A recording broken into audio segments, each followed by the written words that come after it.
కొత్తగా ఎమ్మెల్సీ అయినటువంటి అద్దంకి దయా ఆయన మాట్లాడుతూ ఉన్నాడు. హెలికాప్టర్లలో పోతేనే తక్కువ ఖర్చు అవుతుందంట.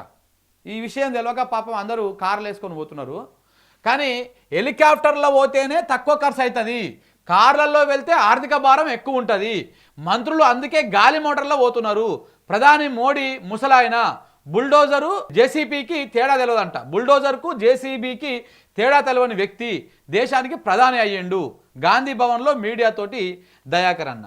ఓర్ని అన్నా ఇంకేంటి బయట ఉందా? ఇదిగో విచిత్రం ఏంటంటే వీళ్ళు హెలికాప్టర్ల గురించి మాట్లాడుతూ మంత్రులు హెలికాప్టర్లు పోయేది ఏంటంటే ఒక మంత్రికి ఉండే కాన్వాయ్ ఎంత ఉంటది, ముగ్గురు మంత్రులు పోతే ఎంత ఎంత ఆర్థిక భారం ఉంటది, ఒక హెలికాప్టర్ కి ఎంత అవుతుంది. తర్వాత మీలాగా సొంత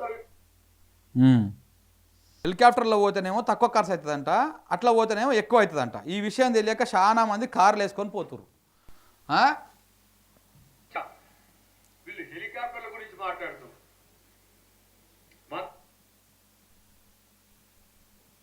హెలికాప్టర్లో పోయేది ఏంటంటే ఒక మంత్రికి ఉండే కాన్వాయ్ ఎంత ఉంటది, ముగ్గురు మంత్రులు పోతే ఎంత ఎంత ఆర్థిక భారం ఉంటది, ఒక హెలికాప్టర్ కి ఎంత అవుతుంది. అయితే ఇది మన ముగ్గురు కలిసిపోయారు కదా, ఒక కరీంనగర్ పోయిరా హెలికాప్టర్లో, ఇక్కడికి పోయారు కరీంనగర్. పోతే దాని గురించి నేను మాట్లాడుతూ ఉన్నాడు. సరే కరీంనగర్కు ముగ్గురు కలిసి ఒక హెలికాప్టర్లో పోతే తక్కువ ఖర్చు అయింది అని అనుకుందాం కాసేపు దయాకర్ అన్న. కానీ నల్లగొండ నుంచి కోదాడ కోతందుకు కూడా హెలికాప్టరే వాడతారా అని, హైదరాబాద్ నుంచి నల్లగొండ కోతందుకు కూడా హెలికాప్టరే వాడతారా? నల్లగొండ నుంచి మన ఎస్ఎల్బిసి టన్నల్ ఆడ ఒకటి కూలిపోయింది కదా, 100 కిలోమీటర్లకు 50 కిలోమీటర్లకు కూడా హెలికాప్టర్ వాడుతున్నారంటే అది హెలికాప్టర్ మీద సోక్ అనుకోవాలనా, ఆ మోజు అనుకోవాలనా, ఆ ప్రజాధనాన్ని వృధా చేస్తున్నారు అనుకోవాలనా, లేకపోతే ఖర్చు తగ్గిస్తున్నారు అనుకోవాలనా? హెలికాప్టర్లో పోతేనే తక్కువ ఖర్చు అవుతుంది అనుకుంటే ఇవాళ రేపు ఫార్చునర్ కార్లు లేకపోతే ఈ కొంత కాస్ట్లీ కార్లు మంచి మంచి వ్యాపారవేత్తలు కూడా మెయింటైన్ చేస్తున్నారు. మంచి మంచి వ్యాపారవేత్తలు రియల్ ఎస్టేట్ రంగంలో జర అటో ఇటో పలుకుబడినటువంటి వాళ్ళు కూడా పెద్ద పెద్ద కార్లను వాడుతున్నారు. మరి ఆ కార్లు వాడే బదులు వాళ్ళు కూడా హెలికాప్టర్ వేసుకొని పోతే అయిపోతుంది కదా, అంత తక్కువ ఖర్చు అయితే. ఒకసారి తీసి బయట పెట్టరాదు, ఒకరోజు హెలికాప్టర్కి ఎంత ఖర్చు వస్తుంది, ఒక ట్రిప్పుకి ఎంత ఖర్చు వస్తుంది, ఈ కార్లో పోతే ఎంత ఖర్చు వస్తుంది, ఒకసారి లెక్కలు తీసి ఇట్లా బయట పెట్టరాదని అయిపోతుంది. ఏ నుంచి ఏందాక పోతే ఎంత ఖర్చు వస్తుంది, దానికి ఉన్నటువంటి ప్రాసెస్ ఏంటిది, ఉట్టినే ఉంటుందా హెలికాప్టర్ ఖర్చు అంటే ఓన్లీ టికెట్ ఇంత మాత్రమే ఉంటుందా? జనాలు మరీ పిచ్చోళం చేస్తున్నారు కాంగ్రెస్ వాళ్ళు అయితే జనాలని. ఏది పడితే అది హెలికాప్టర్లో పోతేనేమో తక్కువ ఖర్చు అవుతుందంట, కార్లో పోతేనేమో ఎక్కువ ఖర్చు అవుతుందంట. ఎట్లా ఉందంటే ఇలా ముచ్చట. ఇప్పుడు ట్రైన్లో పోతే ఖర్చు తక్కువ ఉంటుందా, విమానంలో పోతే ఖర్చు తక్కువ ఉంటుందా? ట్రైన్లో పోతే 1000 రూపాయలతో అయిపోయేది దాన్ని, విమానంలో పోతే 10,000 ఖర్చు పెట్టాలి. మన అన్నగారికి ఈ మాత్రం కూడా తెలియకుండా ఇట్లా సమర్థించుకోవచ్చు, కానీ మరీ ఇంత బహిరంగంగా అబద్ధాలు చెప్పి సమర్థించుకోవడం కరెక్ట్ కాదు. మీ మంత్రులకి సమర్థించు, ఎందుకంటే మీరు ప్రభుత్వంలో ఉన్నారు కాబట్టి, మీరు ఎమ్మెల్సీ కాబట్టి సమర్థించాలి, తప్పులేదు. కానీ ఈ రకంగా మరి అబద్ధాలు చెప్పి మీలాంటి ఇంటలెక్చువల్స్ కూడా అబద్ధాలు చెప్తే దానికి మించినటువంటి దిగజారుడుతనం ఇంకొకటి ఉండదన్న. మరి ఆలోచన చేసుకోవాలి అది. ఇంకొక మాట కూడా అన్నారు ఇక్కడ ఏంటంటే పాపం ఆ ముసలాయనకు తెలిసి తెలియక మీరిచ్చిన సమాచారంతోనే కేటీఆర్ అమిత్ షాకు మన కేటీఆర్ బండి సంజయ్కి కిషన్ రెడ్డికి ఇస్తే ఈయన అమిత్ షాకి ఇస్తే అమిత్ షా మాటలు ఆయన మాట్లాడిండట. బుల్డోజర్ కు జేసీబీకి తేడా తెలియకుండా ఈ దేశ ప్రధానమంత్రి ఉన్నాడు. ఏం చేయాలి పాపం మీరు ఇచ్చిన రాంగ్ ఇన్ఫర్మేషన్ తో? మరి వీళ్ళకంటే తెలియకపోయా కానీ మరి రాహుల్ గాంధీ కూడా తెలియదా అన్న? గా యూపీలో సేమ్ ఇవే జేసీబీలు పోయి కూలగొట్టినాయి ఆడాడ, బుల్డోజర్లు ఏం పోలే, పెద్దగా ఏడ కనపల్లే. మరి అప్పుడు బుల్డోజర్ సర్కార్, ఇది డబుల్ ఇంజన్ సర్కార్ కాదు, ఇది బుల్డోజర్ సర్కార్, బుల్డోజర్ రాజ్యం నడుస్తుంది, బుల్డోజర్ రూల్స్ నడుస్తున్నాయి అని చెప్పేసి మన రాహుల్ గాంధీ గారు కూడా మాట్లాడారు కదన్న. మరి ఆయనకు కూడా తెలియదా పాపం? ఈయనంటే ముసలాయన అయిండు, మరి సోరాయననా రాహుల్ గాంధీ? ఎన్నేళ్ళు ఉన్నాయి ఆయనకి? రాహుల్ గాంధీకి ఎన్నేళ్ళు ఉన్నాయి, ఎంత సోరాయన? లేత పడుసు పొలగాడు కావచ్చు, ఇప్పుడిప్పుడే పాల బుగ్గలు. మరి ఆ ముసలాయనకు జేసీబీకి బుల్డోజర్కి తేడా తెలియదా? ఈ ముసలాయనకు తెలియకపోతే కానీ ఆ ముసలాయనకు తెలియదా?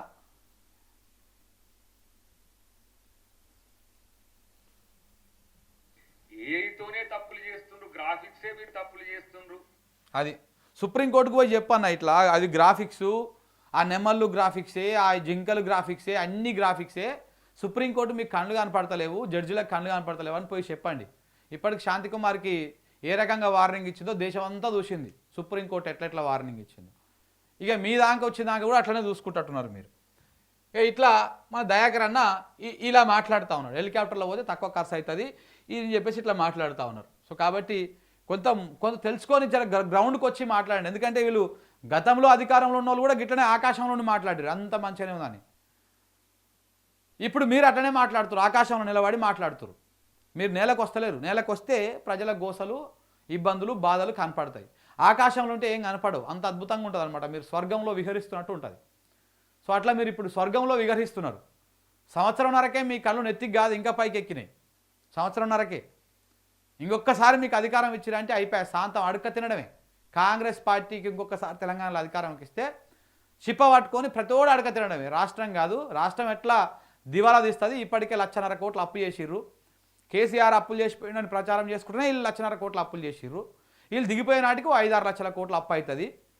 ఇక అప్పుడు రాష్ట్రం అడక తింటుంది. మనం కూడా పని లేక పని దొరకక ఏం దొరకక చిప్ప పట్టుకొని గుళ్ళ ముందు మసీదుల ముందు చర్చిల ముందు అడక తినాల్సిందే మనం కూడా, రోడ్ల మీద ఏడబడితే ఆడ. సో కాబట్టి ఈ కాంగ్రెస్కు ఈ రకమైనటువంటి తెలివి ఉంటుంది. మీరు చేయాల్సింది గిది కొనరాదు, ఒడ్లు తొందరగా కొనండి, ఆలస్యం చేస్తే ఆగమవుతాం. కొనుగోలు కేంద్రాల వద్ద రైతుల ధర్నా, రోడ్డుపై బైఠాయించి ఆందోళన, కొనుగోలు వేగవంతం చేయాలనే డిమాండ్. రాజన్న సిరిసిల్ల జిల్లాలో రైతుల నిరసన. ఇప్పుడు ఎందుకు కొనమంటారు వాళ్ళంటే, మేము 6 కాలం శ్రమించి పంట వండించి కుప్పగొట్టి ఎండబెట్టి నీకు తేమ శాతం లేకుండా దాన్ని అది వేసి మేము పెడితే కుప్పగొచ్చి పెట్టాం. ఇప్పుడు నువ్వు కొనకపోతే వచ్చే నెలలో అకాల వర్షాలు ఏమైనా అటు ఇటు వచ్చినాయి అనుకో, ఇన్ని రోజులు పడ్డ కష్టం అంతా బుగ్గిపాలైపోతుంది, ఆ నీళ్ళ పాలైపోతుంది. మళ్ళీ అది అడుచుడు, మళ్ళీ ఎండబెట్టుడు, మొలకెత్తుడు, ఇవన్నీ ఆగం అవుతాయి. నోటి కాడికి వచ్చిన బుక్క జారిపోయి మట్టిలో పడ్డట్టు అవుతుంది. సో దాంతో మీరు ఇప్పుడు కొనుగోలు చేయండి అంటనే. మేము అంతా ఒడ్లు తీసుకొచ్చి రోడ్ల మీద పోసుకుంటున్నాము, ఐకేపీ సెంటర్లో పోసుకొని కుప్పలు కొట్టుకొని పెట్టుకున్నాము, మీరు కొనుగోలు చేయండి అని చెప్పేసి పార్టీలు కాదు రైతులు చేస్తున్నారు ధర్నా. ఇక్కడ పార్టీలు ఏడలేవు చూడండి, అంతా రైతులు ధర్నా చేస్తున్నారు. అద్దంకి దయాకర్ అన్న కానీ లేకపోతే కాంగ్రెస్ వాళ్ళు కానీ మంత్రులు కానీ ముఖ్యమంత్రి గారు కానీ మీరు ఆలోచన చేయాల్సింది ఇగో గీల గురించి.